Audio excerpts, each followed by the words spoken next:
Kabajamoof jaallatamoo saba Waaqayyoo nagaan gooftaa keenya Fayyisaa keenya Yesuus Kiristoos iddoo jirtan maratti hunduma keessaniif abaayatu. Ani maqaan koo lallabaa wangeelaa Mitikkuu Waggaariin jedhama. Oldaa warra wangeelaa Makkana Yesuus dirree Naqamteerra. Yeroo ammaa kanan argamu mana barumsaa magaalaa Finfinnee barachuu irratti argama. Egaa guyyaa har'aa sagalee Waaqayyoo qabadhee isiniif dhiyaadheen jira.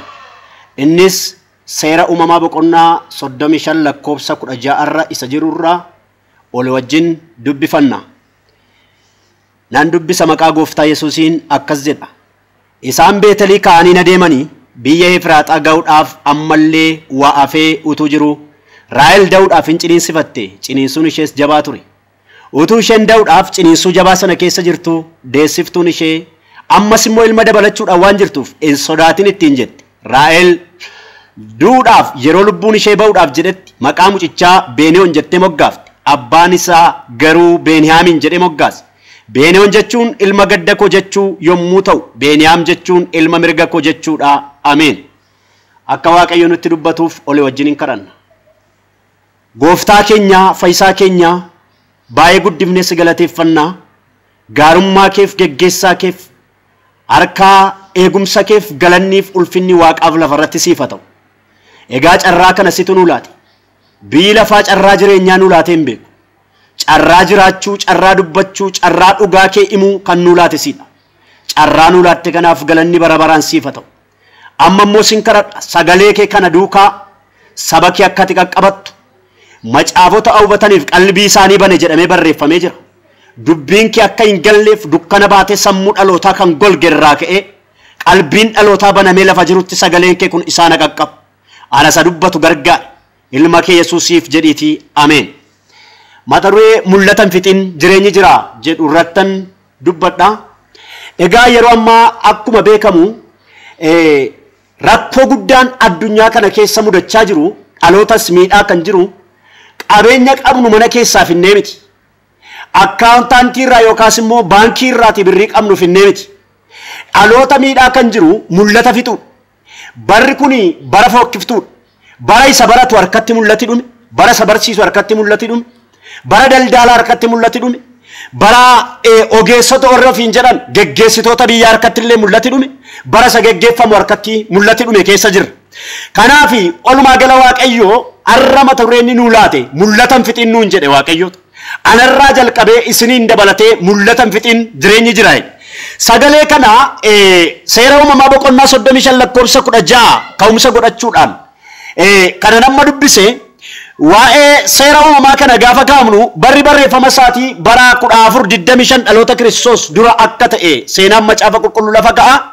Macaafa seera uumamaa keessatti kan arginu wantoota baay'ee kan of keessatti qabatudha. Innis uumamuu uumamaarraa kan kaase oloruu akkuma kana immoo afaanonni achi keessatti jalqabu kanarraa kan kaase aarsaa dhiyeessuun of tuuluu abboomamuu diduu namaarraan immoo akkuma kana cubbuun oloruudhaan dhufuusaa argina. Cubbuun erga ororee jenneta keessa namni gad ari'amee jennetatti eedduu gochuusaa olii wajjin kan as keessatti xunnee dabarruudha. Haa ta'u malee walumaa galaa waa'ee seera uumamaa kana gaafa gaafnu wantoota amma dubbadhe qabiyyeewwan armaa olii ammaa kana kan of keessaa qabu ta'ee macaafa kana keessatti kan ilaallu waa'ee mul'ataati. Mul'ataa isin namoonni anarra baay'ee baay'iftanii dameetti gootanii yookaas immoo kallattii afurri qulqulluu sin gargaara irra gortanii hiikuu dandeessan baay'een akka jirtan nan beeka. Haa ta'u malee akka naa galetti mul'ata iddoo gurguddaa lamatti ireen isinitti himuu yaala. Inni jalqabaa natural vision yookaas immoo mul'ata uumamaati. Inni kuni mul'ata Waaqayyo nama keessa kaa'e namni tokko namummaa isaatiin fudhatee gara ardii kanaa yookaas immoo gara addunyaa lafa jedhamtu kanaa ittiin dhufuudha. Akkuma bifti keenya gargar ta'u namni mul'ata adda addaa qaba. Waaqayyo nama tokko gara addunyaa kanatti gaafa fide mul'ata malee nama fide hin qabu. Yoo ittiin hojjechuudhaaf kaane nuti ittiin hojjechuu yoo dadhabne karaa keenya yoo bade malee kaaniin mul'ata waa addunyaa kanarratti qalaqeettiin addunyaa kanatti sarfisii yookaas immoo tajaajila dhiyeessee darbuu keessa ka'a kaan immoo baratee biyya jijjiiruu keessa ka'a kaan immoo akkuma kana wantoota addunyaa kanarratti hin argamin tokko qoratee saayinsistii beekamaa ta'e qorannoodha addunyaa kanatti waa dhiyeessee darbuu akka inni danda'uuf waaqayyo mul'ata akkasii nama keessa kaa'eeti gara biyya lafaatti gaafa nama Egaanis kanan irratti dubbadhu mul'ata hin fixin jechuu barbaadu kun isa kanarratti dubbadhu haa ta'u garuu isa lammaffaa tuqee darbuu yaala inni lammaffaani mul'ata yookaas revelation yookaas immoo mul'ata akka nu ittiin hojjennuuf yookaas isa akka raajonni bara kakuu haaraa kana akkuma bara isa kakuu moofaa keessatti macaafa raajotaa keessatti caafame ila waaqayyo akkana siin jedhanii namootatti raajaa turan oldaa kiristaanaattis raajaa turan moototattis dubbachaa turan akkuma Isaayyaas fa'a akkuma Ermiyaas fa'a akkuma Hizqeel fa'a akkuma Daani'el fa'a akkuma raajota gurguddoo bara raajota sana arras waaqayyo raajota biyyaaf kaasee kaaniin ifatee karaatti deebisuudhaan oldaa kiristaanaallee ittiin ijaaruudhaan ittiin utumuudhaan ergaa beeoldootatti biyyootatti himuudhaan namoota baay'een ittiin tajaajilaniin egaa inni kun baay'ee isaa keessan galu akka isa tokko utuu hin taane miidhaa guddaa qaba sababni isaa ofii milla qullaa deemtee utuu kophee hin kaawwatin namoota baay'eedhaan waaqayyo makiinaa sitti bita jechuu dandeessa waaqayyo utuuti kophee tokko hin kaawatin nama tokko makiinaan bitaa fi dhaqi itti misiin jechuu danda'a kan kee miti harkatti hambifachuu dandeessu utuu kan kee ta'e lakkii kan qorra hojjedhu dhaqeen eros itti maati jechuu dandeessa akkamitti garuu wantichi kennattaadha galfati immoo hin nyaatamu ofiiti mana manyata kifilii tokko kan hin taane yookaas immoo kireeffattee mana dudduuba mana namaa galuu dandeessa isa viillaa ijaare waaqayyo dhaaqiiti itti mi gamoon itti ijaara siin jechuu danda'a inimu jechuu hin dandeessu waaqayyotu sitti mee itti himta dubbannee dhugaa jiru dubbannee isa argineef isa dhageenya akkuma Phaawulos dubbatu nuyi waan argine waan dhageenya qofa dubbanne akkuma jedhe waan argine waan dhageenya dubbannee addunyaa kanarraa darbuutu filannoo keenya waamichi keenya inni dhugaanis isa kanaaf egaa inni kun miidhama baay'ee qaba chaalenjii hedduu of keessaa qaba kana baay'ee isaa keessan galu kanaaf dhaloonni kun mul'ata isa qamiin fixe yoo jenne mul'ata natural vision yookaas mul'ata uumamaa isa jennu kana baratti namni fixuudhaan sammuusaa qalbiisaa karaa dhaabate keessa jirra namooti baay'een mul'ata fixanii karaa dhaabachaa jiru adeemuuf kaanii baay'een adeemuu dadhaban kaan barumsaaf gee mul'ata fixi kaan daldalaaf gee mul'ata fixi kaan hojiidhaaf gee mul'ata fixi baratti tajaajila harkatti yoo mul'ati dhume abboota wangeelaa harkatti bara mul'ati dhume keessa jirra mee seenaa maatii tokkoon isinitti hima waa'ee Yaaqoobii naasofna Yaaqoobii biyya Beetel keessa kan inni jiraatu Beetel keessatu Yaaqoob jiru baagiraawundi isaa baay'ee isaa hin kaasu Yaaqoobii seenaa isaarra waan baay'ee barachuu dandeessu yeroo inni baqa obboleessa isaa Beetel keessatti deeme aqee mana Laabaanitti galee kaasee waaqayyo jireenya addaa tokko leenjii addaa tokko sagashee nama leenjii jireenyaa qabudha Yaaqoob garuu erga inni naa ta'eera jedhee Beetel keessa jiraachuu jalqabe qilleensi Beetel naaf gaariidha haalli dippiloomaasii hawaasummaan haalli dinagdee gaariidha naa ta'eera baranni jedhe keessa waaqayyo akkasittiin jedhe Yaaqoob ennaan kaayi biyya Beetel keessaa deemee waaqayyo Yaaqoobiin eessatti erguu barbaada jettan biyya Efraaxaa mandaraa Efraaxaatti waaqayyo Yaaqoobiin galchuu barbaada deemi Beetel keessa taa'uu hin dandeessu kaayi amma Beetelii deemi gara biyya Efraaxaa dhaal ta'e yeroo waaqayyo Yaaqoobiidhaan deemi jedhu kun yeroo miti sababni isaa haadhi warraansaa Raahel yeroo ciriisuu itti dhufaa jira sababni isaa erga Yoosefin deessee booda mucaan Beniyaam jedhamu garaa keessatti uumameera ulfa Beniyaamin garaatti baachaa jirti yeroo waaqayyo Yaaqoobiidhaan ba'i biyyan si ergu Efraaxaa dhaqi dhaali jedhu Raahel deemsi isheef hin ayyamamu sababni isaa yeroon da'umsaa guyyaan itti dhiyaatee jira waan ta'eef yeroo akkasitti waaqayyo ba'i biyya kana keessaa ilaala dhaggeeffadhaa saba waaqayyo namoonni tokko tokko waaqayyo lafan jiru kanaa utuu na baase namoonni baay'een haala keessa jiran jibbanii hawaasummaa gidduu jiran hawaasa gidduu jiran jibbanii qilleensa isaa jibbanii uggiyaa yookaas immoo miidhaa lola isaan mudatu ilaalanii sodaatanii waaqayyo maal ta'a yoo addanaa na baase waan sitti hima waaqayyo lafa jaallate lafa siif jaallate si tursa lafa siif jibbee si baasa waaqayyo guyyaa waaqayyo malee deemuun immoo akka hin danda'amne dagachuun nurra hin jiru Waaqayyo Yaaqoobiidhaan bayi ittiin jedhe. Yaaqoobii Waaqayyo qilleensi itti bannaan miti bayi kan inni jedhe. Utuunni Beeteliin qilleensa ishee jaallatu, utuunni hawaasummaa ishee jaallatu, utuunni haala jireenya ishee jaallatu bayi mandaraa Efraataa dhaqxee dhaaltaa'e.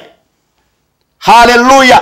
Arras waan sitti ma yaa saba Waaqayyo amanteen dhaggeeffachaa kan jirtu haala keessa jirtu keessa hela wallaansoo keessa jirtu keessa miidhama keessa jirtu keessa waraansa keessa jirtu keessa har'a hin baata siin jechaa jira Waaqayyoota. Harka namaa miti kan si baasu xalayyaa barreeffattee hiyyata galfattee miti kan si baasu waan sitti ma inni humna qabu inni jabina qabu inni irreessaa irree hundumaa gararraa jiru hin baata siin jechaa jira Waaqayyoota. Hallelujah. Ila irra si deebi'a hin baata siin jechaa jira Waaqayyoota. Karaan itti dhufee si baasu hin beeku. Sababni isaa mana hidhaa keessatti gaafa Phexrosiif dhaqe ergamoonni gaafa dhaqani karaa ittiin gara Phexrosiin dhaqan hin caafamne garuu kararraa Phexros bahee caafameera. Har'a waan sitti ma karaa hin beekamne dhufee karaa beekamu si baasa Waaqayyo. Haala keessaa ba'uu dadhabde keessaa. Miidhama keessaa ba'uu dadhabde keessaa karaa hin beekamne dhufeetu karaa beekamu irra si baasa Waaqayyo. Bayi ittiin jennaan hin kee ilaalaa dubartii ulfaa fuudhee manaa kee Waaqayyootu ajajatti baase waan ta'eef. Adeemee Beetel keessaa ba'ee mandaraa Efraaxaatti dhiyaatee magiriyaa mandaraa Efraaxaarra akkuma ga'e Raahelitti ciniinsuutu dhufe. Mee kottaan dhaggeeffadha saba Waaqayyo. Ciniinsuutu itti dhufe. Ciniinsuun ishee immoo baay'ee jabaa tureedha sagalee Waaqayyo akkuma amma dubbisaa turre. Ciniinsuutu itti dhufe. Ciniinsuun kuni Beetel keessa utuu jirtuu miti. Erga isheen mandaraa Efraaxaatti ol galtee miti. Erga isheen Beetel keessaa baatee karaa deemtee fixxee magiriyaa mandaraa Efraaxaarra geessee ciniinsuutu itti dhufe. Maali? Maaliifiti Beetel keessa utuu jirtu yookaas itti dhufu? Yookaas immoo erga isheen Efraaxaatti galte maaliif itti dhufu ciniinsuun? Yerooti hiika qaba kun sitti dubbadhaan dhaggeeffadhu saba Waaqayyo. Yerooti adeemsa reeka kuu deemtee fixxee isa Waaqayyo siin jedhe bira ga'uudhaaf miilla kee galfachuudhaaf taakkuu tokkotti galfattu ciniinsuutu baay'ata. Barri kun bara ciniinsuudha. Bara dhiiris dubartiin ciniinsifachaa jirtu. Baratti namni rakkoo dinagdee ciniinsifatu, rakkoo siyaasa ciniinsifatu, rakkoo fayyaa ciniinsifatu, bara rakkoo lolaaf oduu lolaa dhaloonni ciniinsifachaa jiranidha. Bara ciniinsuuti. Deessiftuun ishee deessiftu akka jettu. Jabaaddu intaloo Raaheliidhaan akka jetti. Hayizoo. Ciniinsuun kun yoo sitti cabaateyyuu ciniinsuu kanarraa hiikamte ganaa ilma kan biraa godhattee guddifatta. Isa kana miti ganaa kan biraa tafeesi ittiin jechaa jirti. Dhaloota mileekee cabsu keessaa Waaqayyo dhaloota mileekee kaasu siifa kaasu Waaqayyo. Rakkoo guddaan biyya Itoophiyaa keessatti babal'atu keessumaa saba Oromiyaa irratti saba Oromoo irratti babal'atu rakkoo inni guddaan chaalenjii guddaani dhaloota amilee keenya cabsu malee dhaloota milee keenya kaasu hin qabnu baay'eesa. Dhaloonni kun isa dibaatee yoo hin qabamte siin jedha. Dhaloonni kun isatti ba'aa jirtu iyyuu qabamaa jirta siin jedha. Kanaaf wanta keessaa ba'uu dandeenyu baay'ee utuu qabnu ba'uu dadhabne. Ilaalaa waa tokko isinii kaasa fakkeenya. Taphattoota ani badaa taphan jaalladhu ani baay'ee isaa taphan jaalladhu. Waa'ee taphaa waa tokko isinii kaasa. Sababni taphatti hin jaallanneef immoo bara 2007 ani barataa mana barumsaa sadarkaa olaanaa irra yeroo jiru. Saamerii yookaas immoo waqtii gannaa boqonnaadhaaf gara magaalaa Naqamtee keessa kanan ture. Gaaf tokko iddoo taphaadhaan mee ilaallaa ka'e jedheetu mucaarii yaakootu na waama. Allakki iddoo taphaan ilaalu tapha maaliif akka ilaalanis hin beeku hiiqata baasin jedhee. Isarrayyuu namooti baay'een Maanchesteriin, Arsenaaliin, Cheelsiin dorgeranii morman eenyuun akka deggeran eenyuun akka morman hin beeku. Arrayyuu hin beeku. Lakkiin deemonnaan kottuun deemna maal taata ofumaati na duukaa deemee. Deemne akkuma deemneeni naannoo Naqamtee kana geenyee Mazooriyaa lammaffaarra galma guddaa tokkotu jira. Har'a naannoon suni naannoo mana daabboo Ayyalee jedhamuun beekamti. Achi akkuma geenyeen galma guddaatti namni utuu ilaallu jaarsi namni guddaan tokko kiraanchiidhaan qaama miidhamaadha milli isaanii kun miidhamaadha kiraanchiidhaan adeemaa dhufaniitu isaanis tapha deggeruudhaaf iddoo qabatan. dargaggeessi tokko akkasuma dhufeetu baay'ee nama ispoortii hojjetu natti fakkaata. Dhalli isaa kun nama ispoortii hojjetu natti fakkaata. Isaan immoo inni immoo akkuma kana dhufee nu fuuldura ta'a. Anaan mucaariyyaan koo yookaas waaddanyaan koo kun teellaa teenya. Dhalli maxabaa hojjetallee ani iddoon suni naaf horma natti fakkaata. Yeroo inni kaaniyyuu yeroo inni kaan harka walitti reebu maaliif akka harka walitti reeban maaliif akka iyyanis naan galu. Sababni isaa iddoo keenya malee hin bareennu. Iddoo keetti malee hin bareeddu nama Waaqayyo. Iddoo sin ilaalletti iddoo sin ilaallannetti hin bareeddu. Deemnee utuu hin turini gibii wayitu gale gibiin gaafa galu dargaggeessi nama ispoortii hojjetu fakkaatan sun biraaboo gaafa jedhu harka hortuu walitti reebu teessuma galagalcha. Innis milla jaarsa qaama miidhamaa sana rukute. Jaarsi qaamni isaa miidhamaa suni kiraanchii mattiin deemaa dhufe sanaan mataa dargaggeessa sanaa godhee gaafa dha'u dhiigi keessaa lafatti naqe. Poolisoonni fiiganii gaafa mana seenan ani isaan bira darbee iddoo sadiitti kufeen mana ga'e. Erga gaaficha iddoo xabaannan maaliif beektu dirree biyya lafaarra iddoo nun ilaallanetti wanti nu argaa oollu dhiiga olii dhangalaasuu miidhama walitti fidu godaannisa walirraa kaa'u malee faayidaan isaa muraasa waan ta'eef. Ilaalaa gaafa Arsenaal Manchester waan isinii kaasan hin deema. Taphataan Manchester tokko gaafa dhiite gibii galchuudhaaf jedhee irra dabarsu deggeraan sana qebaatetu biraa boo'eetu meedaa keessa fuudhee fiiga. Gibii keessa baase min gibii irra baase malee. Maaliif baatare yoo ta'an amma mootiveeshinii isaa kaasuun biraaboo jechuun booda yeroo taanutti gibii walakkaa buusuuf isa gargaara. Mooraaliitti godhe malee. Argitu mee makileebii biyya keenya ilaala yoo ni gibii walakkaa buuse iyyuu manna dinamo maal kun akkamitti bira dabarse. Biraaboo jechuun mooraalii olii kaasuutu hin jiru. Dhaloonni kun dhaloota mooraalii olii cabsaa ooludha. Dhaloota baalii olii gadi buusaa ooludha. Kanaaf dhaloota kana gidduu gaafa teessu wanti itti dhageessu waan gurra keetti tolu miti. Wanta gara fuulduraatti si deemsu miti. Garuu ati mul'atan fiti. Mul'atan fiti. Ati garuu mul'atan fiti. Ilaala deessiftuu Raaheliin deessiftu. Aizo jabaa mucaamma da'aa jirtu malee mucaamma ciniinsifachaa jirtu kana malee dana ilma biraa guddifachuuf jirta jabaadhu ittiin jetti. Raahel garuu maal godhare mul'ata fixxe. Namni mul'ata fixxe iddootti duutu hin beektu. Namni mul'ata fixxe lafatti du'u hin beeku. Namni mul'ata fixxe iddootti du'u hin beeku. Haaleluyyaa. Namni mul'ata fixxe ilaa waan haasa'u eessa akka ga'u eessatti akka deemu hin beeku. Raahel utuu deggertuu cimtuu qabduuti akka jette namni mul'ata fixxe biyya qofaan maqaa gadhe nama qofaan maqaa gadhee laata min biyyaafuu maqaa gadhee laata utuu jiruu isa jirutti maqaa du'aa moggaasa. Raahel akka jette mucaan garaa koo keessa jiru kun maqaan isaa Beenooniidha jette. Yaaqoob garuu namni mul'ata hin geggeeffamaa jiru akka haa lakkee reenaan maqaan kun mucaa koof hin maxxanu maqaan mucaa kooti eenyu dha Beeniyaamiidha. Beenoon jechuun ilma gadda koo jechuu yommuu ta'u Beeniyaam jechuun ilma mirga koo jechuudha. Raaheli karra mandaraa Efraataa dhaqu irratti hin duute. Yaaqoobii Waaqayyo gaafa manaa baase karaarra gadda teessan jenne dhaxxee biyya Efraataa dhaaltattiin jedhe mana tokko keessaa ka'anii maaddii tokko keessaa nyaatanii ilaa mul'anni isaanii ol dhiiba mul'anni isaanii faallaa. Dhaloota faallaa mul'ata kee fudhatee si wajjin dorgomu wajjin jirta garuu ilaaltee mul'atan fixin. Yaaqoob dhaqee karaarra waa'ee manaa isaa Raaheliif gadda taa'etu biyya Waaqayyootti hin jedhe darbee dhaqeedhaan utubaa cabsee awwaala ishee irra dhaabe. Amma irraatti utubaan awwaala Raahel irra dhaabate sun lataa jiraadha sagalee Waaqayyo. Bira darbee biyya Waaqayyootti hin jedhe sana darbee dhaale. Mul'atan fixin dirree Waaqayyo siin jedhe darbitee dhaalta.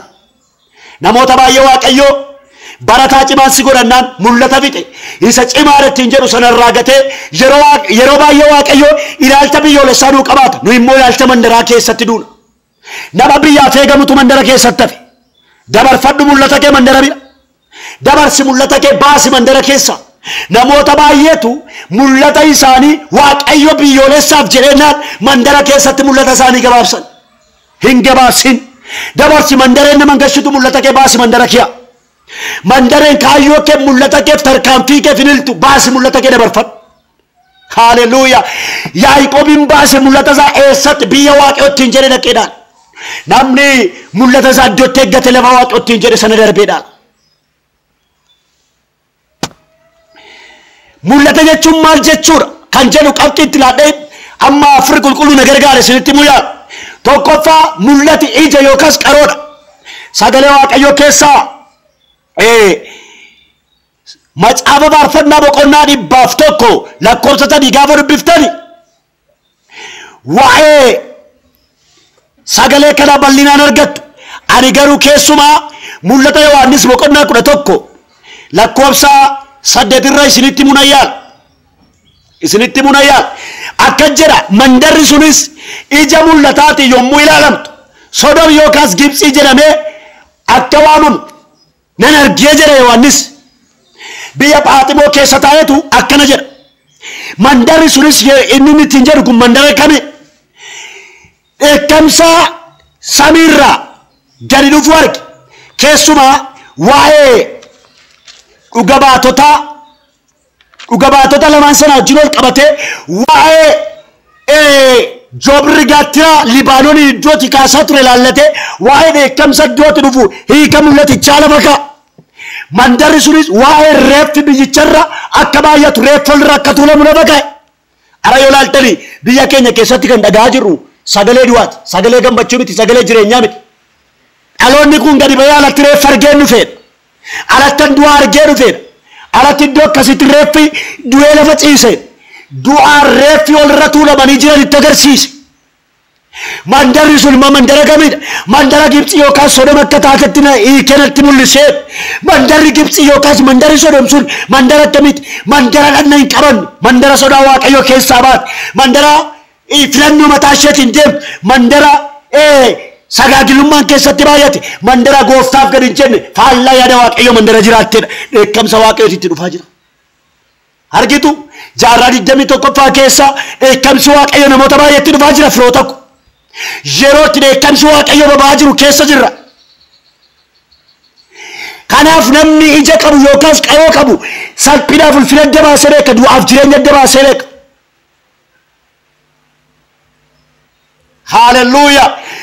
Salphinaaf ulfina adda baasee beeka. Kun lafa olqixxeedha, kun lafa layyaadha.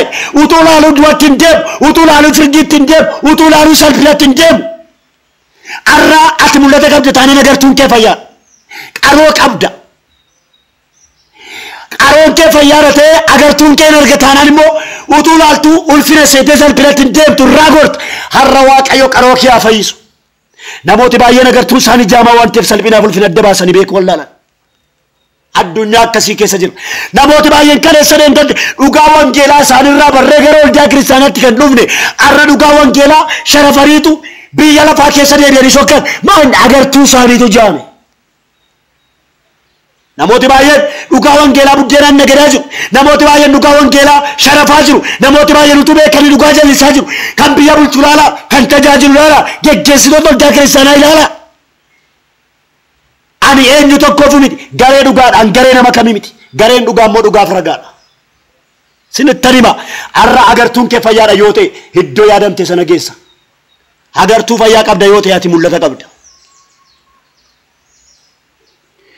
Waa'ee agartuu kana yookaas qaroo kana gaafa ilaallu seenaa Joobraa ilaaluu dandeenya. Macaafa qulqulluu keessatti waa'ee seenaa Joobraa gaafa kaafnu kutaa baay'ee isaa ilaaluudhaan yoo baanne illee waa'ee seenaa Joobraa keessatti barreessitoonni waa'ee seenaa Joobraa dubbatan keessumaa Ba'uu boqonnaa 19 lakkoofsa 4 akkuma kana immoo isa lammaffaa Saamu'eel boqonnaa 1:23 Isaayaas boqonnaa 40:41 Hizqeel 17 sadiitti hanga 7 seenaa Joobraa baay'ee isaa argina. Haa ta'u malee seenaa Joobraa xiqqoo tokkoon kaasa. Beektoonni waa'ee seenaa Joobraa gaafa barreessani iji Joobraa tokko amma ija ataraa geessi. Dandeettiin arguu Joobraa maayila 50 irratti waa adda baasee akka beeku maayila gara kiiloomeetiraatti gaafa jijjiiru kiiloomeetira 20 hanga 30 irratti waa ilaaluu akka inni danda'u dandeettiin arguu isaati jabaa. Maaliif macaafa qulqulluu keessatti Waaqayyoon kan eeggatanii keessumaa faarfannaa yaada isaa shirriifaa gaafa laaltan humni isaanii naareffama gaafa jedhee faarfachaa ture. Namooti baay'een seenaa Joobraa kaasanii faarfannaadhaan barsiisan gaafa dhiyeessan seenaa Joobraa maaliif kaasuu barbaachisa? Joobri kiristaanotatti fakkeeffama. Maaliif yoo jettan waan du'aatti hin bu'u, waan xuriitti hin bu'u, hirmiitti hin bu'u, ofiin du'iitti hin bu'u. Yoo nyaachuu barbaade kan inni nyaatu fayyaa yookaas immoo maraxee nyaata. Koos yaadee raammoon funaan. Ilaala dandeettiin arguu isaati akka inni jabaatu kan isa godhe waan xuriirraa keessuma waan xuraa harkaan hin qabu waan xuraa irraa fagaadhu dandeettiin arguu keetii fagoo ta'a. Cubbuu irraa fagaadhu fageessitee mul'ata kee borii ilaalta. Wanta mandara keessa namni nama mataa irraa fagaadhu, namni nama jibbaa irraa fagaadhu, namni du'a namatti murteessaa irraa fagaadhu, dandeettiin arguu keetiin fagaata sabiiftu gararraa ilaali. Kanaaf yeroo baay'ee joobirri ol fagaatee akka dibalaniu seeraan joobraa baay'eedha. Leenjii jireenyaallee akka dhiqabu ol olmaanni isaallee qoraattii irratti siinee ijaaree irra qoraattii buusee irratti immoo haalota mijeessee akka inni cuucilee yaasuu irratti ilaala. Leenjii jireenyaa baay'ee qaba. Leenjii jireenyaa keessa darbu nama gaafata kiristaanummaan. Galanni Waaqayyoof haa ta'u. Kanaaf Waaqayyoo mul'atan fixin siin jedha. Hanaan jedha siin jedha Waaqayyo. Mul'atan fixin jedhe Waaqayyo. Egaa sagalee Waaqayyoo kana ammaaf asuma irrattan gabaabsuu yaala. Ilaalaa firoo tokko yeroo ammaa akkaantaantii irraa birrii fixee dhaloonni karaa irratti hafaan jiru. Mul'ata waan fideef dhalootatti guyyaan dukkanaa jira. Har'a Waaqayyo anarraa jalqabee isiniin dabalatee mul'atan fixin jireenya jira jedhe Waaqayyo. Sagalee kana akka Waaqayyo nu eebbisuuf hin kadhannu. Amantiidhaan na wajjin kadhadhaa. Gooftaa keenya sagalee nu ergite akka ati nuuf eebbif si kadhachaa amma sa'aatii kana kaasee sabni kee lafa jiranitti ani si'achi hin darbu si'achi kana gochuu hin danda'u jedhanii mul'ata fixanii kan jiran lafa jiranii deemsa haaraa akka jalqaban tajaajila haaraa akka jalqaban hojii haaraa akka jalqaban sin kadhadha humna argatanii ijoollee kee lafa jiranii hojiitti seenan. Wanti mul'ata isaan ficcisiise kana booda itti dhufee akka abdii isaanii kutachiime abdiin isaanii aaree mogoleen isaanii jabaate humni isaanii aareffame lafa jiranii maqaa gooftaa Yesuus Kiristoosiin sabni kee tarkaanfii haaraa jalqaban. Waaqayyoo sagalee isaa erge saba isaa fayyise boolla du'aa keessaa isaan baase dhabee barreeffamee jira sagaleen kee lafa jiran sabni kee boolla keessatti awwaalaman keessaa waan keessaa ba'uu dadhaban keessaa iddootti kana darbuu hin danda'u ofumaan dhala ofa baaraa jireenya isaaniif abdii kutaa kan jiraatan sa'aatii garaa kaasee tarkaanfii haaraa jalqaban. Fayyinni jireenya isaanii haa qabatu. Fayyina dinagdeen kadhadhaaf, fayyina fooniin kadhadhaaf, afura dhukkubsatanii kan jiran fayyina fuuraan kadhadhaaf sa'aatii garaa kaasee sabni kee lafa jiranii tarkaanfii haaraa tarkaanfatan humna godhatanii ba'an lafa jirtanii maqaa gooftaa Yesuus Kiristoosiin humna godhadhaa ba'aa. Waanjoo garbummaa sammuu keessanirraa gatiittii keessanirraa nan cabsa. Waan gassin qabe bara dheeraadhaaf hojjettanii akka milkoomne barattanii akka milkoomne gaa'illi keessan akka hin eebbifamne dinagdeen keessan akka hin eebbifamne wanti abdii sin kute wanti mul'ata sin ficcisiise guyyaa irraa kaasee humna maqaa Yesuus Kiristoosiin daangaan itti isiniif haa godhamu. Sa'aatii garaa kaaftanii of duukaatii dhaba galagaltanii obbooddee keessanitti hin ilaalina. Sa'aatii garaa kaasee tarkaanfii keessan biraa kutee hambiseera. Gooftaa waan gootuuf si haa galatu. Sagalee kee nuuf eebbisi. Galanni immoo siif haa ta'u. Isa caalu mootummaa kee keessatti nu yaadadhu. Maqaa gooftaa keenya fayyisaa keenya Yesuusiin. Ameen. Gooftaan isin haa eebbisu. Egaa barumsa keenya kutaa ittaanu yeroo ittaanuttan qabadhee isiniif dhiyaadhaa eebbifamaa ulfaadhaa.